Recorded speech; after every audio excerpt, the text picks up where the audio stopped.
everybody, and welcome to Recipe Roulette, a cooking show where we showcase our dairy-loving cat? I thought it was have enough whiskey to make a portable sauce. Wait. Show off our adorable mascot? Sweat the onions like we're Richard Simmons? No. I know. What? We're going to choose a recipe book, open to a page at random, and make whatever it says. That's totally a plan. But we're going to keep everything else, right? Of course. Okay, Casby, you can stay.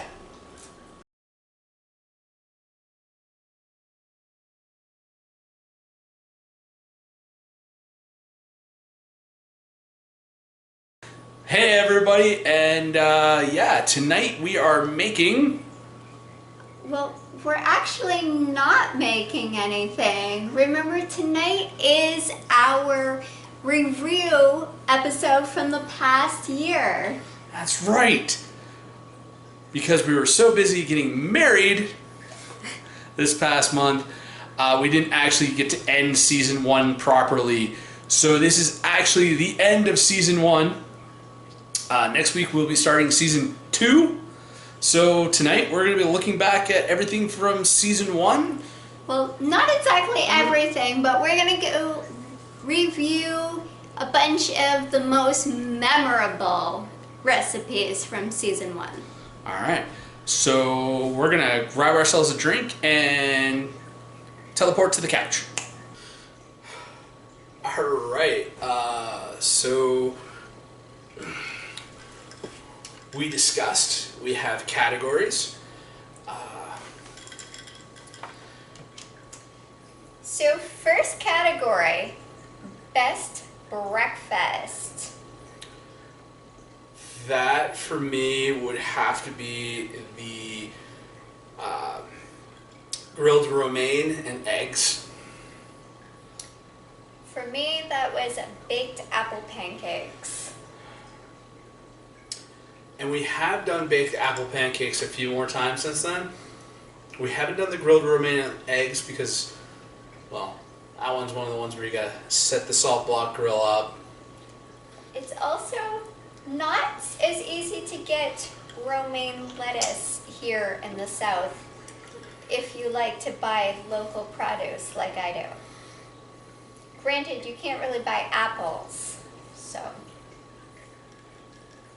It's a give or take. Yeah, okay. Best lunch.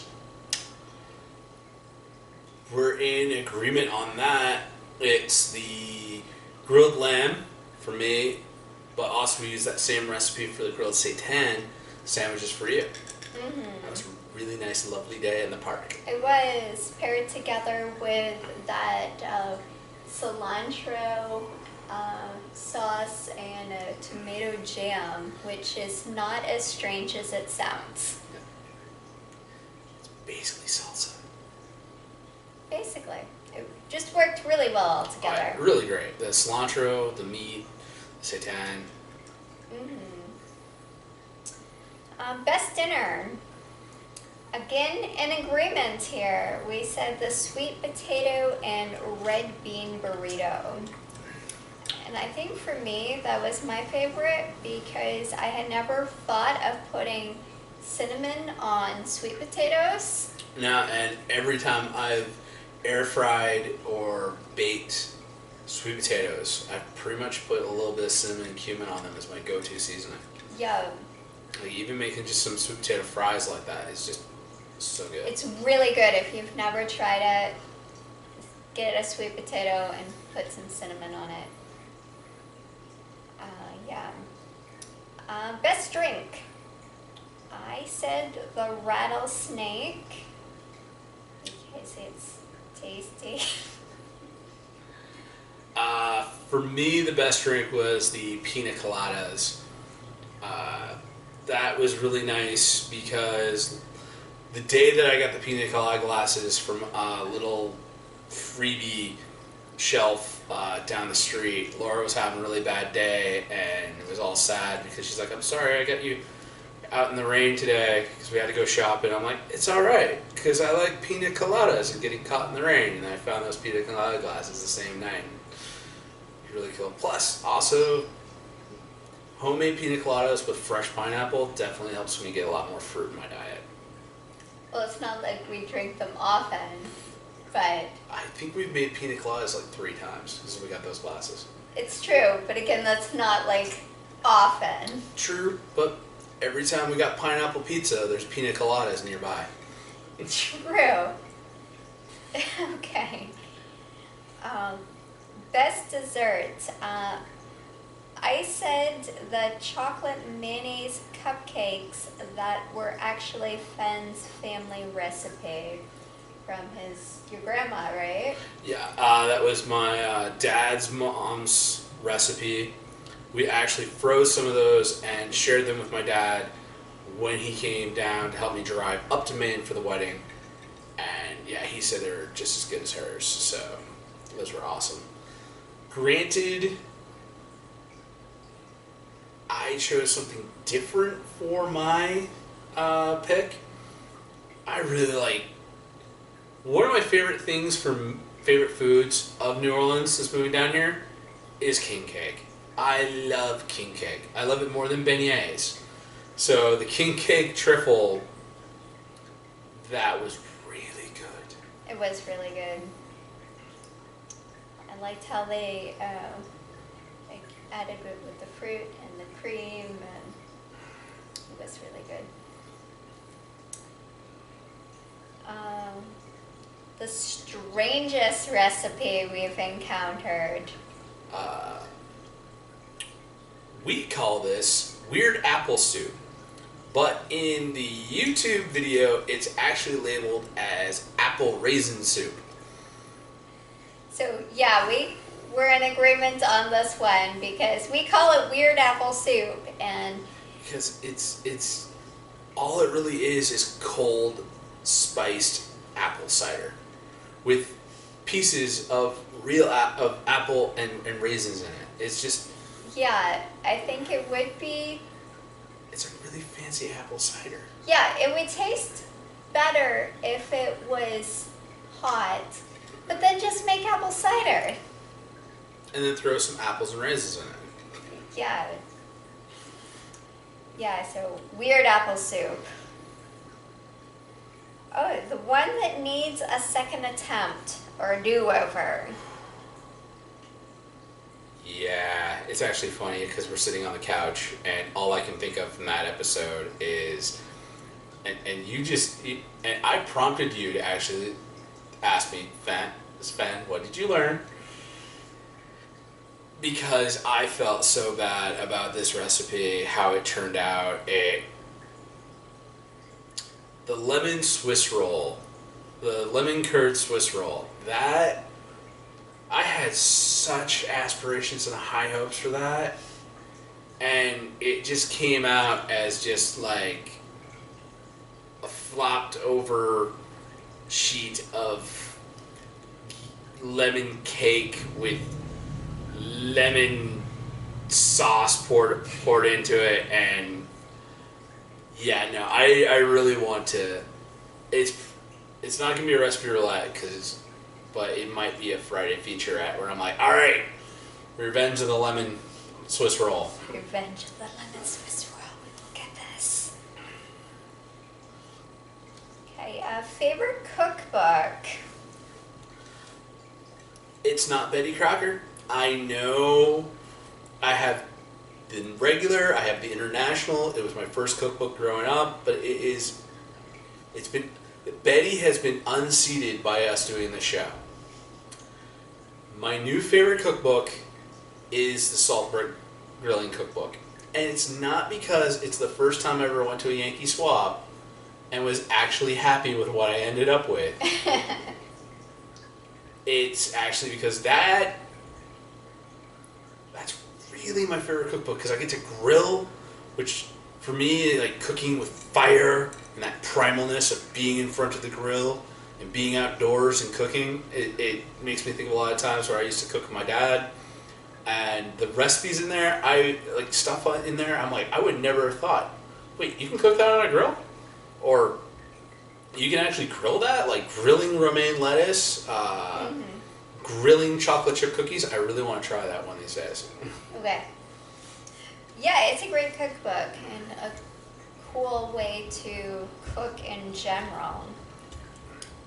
So for me, my favorite cookbook is Simply in Season, because it goes through what produce is in season. Well, this is looking at more of like a northern growing climate, so it needs to be a little bit modified here in New Orleans. But still, you can see like, oh, I've got a ton of peppers right now because I just went to the farmer's market and came home with a ton of peppers. What can I make? And you can find something cool for peppers or whatever it is that you happen to have. So the recipe with the most difficult to find ingredient. Do you want to tell the story of the dried shrimp for the shrimp creole?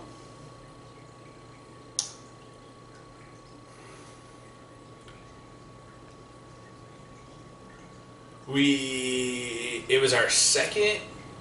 It was supposed to be our second episode, and we couldn't find anything, so we did like our first bonus episode. Well, not exactly. So we were doing it as normal. We were doing it as normal, and we decided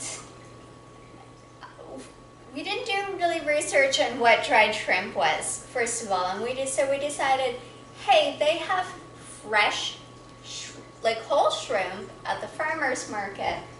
Let's get some of that. And 3 days later, Ida hits, the hurricane hits, knocks out the power for 2.5 weeks. Something, yeah, a ridiculous amount of time. Obviously, we can't use the shrimp, and so it kind of got on the back seat, got tabled for a long time, and in the meantime, we decided to look at what actually is dried shrimp, and we found out that it's common in a lot of Asian stores, which we actually have one on the West Bank of New Orleans. The West Bank near New Orleans, across the bridge, and so like 2 miles from here, we were able to get some. Yeah, and it's true what they say. Asian markets really do, like you can smell the fish before you even get into the Asian market. But there's just so much cool stuff in there. Like, I could get like Costco-sized boxes of Pocky, but it's not just like three different flavors. You can get all the flavors. We found like the big jugs of the aloe water. We found. We got so many different types of rice noodles. Like, we're set on rice noodles for the next year or two. We have all the rice noodles. We have all of the rice. Yes, we just have rice.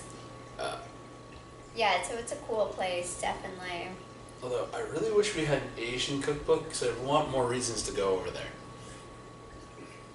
To look for when. So that brings us to, speaking of rice, actually, the best, all hands down favorite recipe from season 1 of Recipe Roulette. The really cool thing is, when we gave this recipe, when we told the caterer we wanted this at our wedding, instead of giving them the recipe, we gave them the link to the episode, and we gained a subscriber in that moment. That's fun. So this is golden rice pilaf. Yeah. This, as a kid, I grew up on rice-a-roni, and it was my first thing I really learned how to cook, and I just would cook by myself. And I was always like, I don't know how to do this other than it comes out of the box. And then we did this recipe, and I'm like, oh, this tastes just like this is even better than rice-a-roni. And it's, yeah, no, I'll whip that up, no problem. A lot of the ingredients was stuff that we just had in our pantry already. Oddly, we had bought golden raisins because we were out of regular raisins at the co-op, and we had gotten the almonds because you wanted some for making granola. Yeah. And we just had an entire big thing of almonds on hand. Yes, I had all of the almonds. Are we out of almonds? Yeah, because they're super expensive. Yeah. Yeah, but anyways, amazing recipe. Was definitely a star of the dinner at our wedding, and yeah. So we hope you've also enjoyed these recipes and many others from season 1. And next week we are starting season 2 with the peach smoothies. Yes, peach smoothies that we got from the farmer's market. I was so excited. Excuse me. We've been kind of poking in all summer to see if they had them, and I saw it on Instagram the other day that they were going to have peaches today at the farmer's market. So I said, don't buy them at the store. Peaches at the farmer's market. And yeah, it was very exciting. Yeah. So, yeah, I guess that's all. Tune in for next week. Peach smoothies. Oh, we should also do a little bit of an announcement. Schedule for all of our content is a little wonky right now. Recipe Roulettes are going to be continuing going forward on Tuesdays. Geeky Grind, we're good for Sundays. Friday Featurettes are going on a bit of a hiatus for a little while. Just new school year, lots of things going on, so we've Look for them in they're not going away 1 to permanently. 6 weeks. Yeah, we're going on like a couple week hiatus. We're going on a month, 6 week hiatus on that. Retro reviews, basically because of how we film those, I have well into next year already to go, so no need to worry. Retro reviews are starting this Thursday, back up again. They'll So be continuing for a while. The schedule isn't so much wonky, it's just Friday Featurettes are going on a hiatus. Friday Featurettes are going on a hiatus. Sum it up. Okay, good night everyone. We're gonna drink our... These are cherry rum and cokes. Oh, I thought you wanted to say something else. Mm-mm. Okay. Well, we're gonna drink our cherry rum and cokes, and we'll see you next week. So, good night everybody. Peace. I know, I was starting to ramble there. Thanks for cutting me off. Seriously, it wasn't wonky. All you had to do was say, Friday Featurettes will resume in about 6 weeks.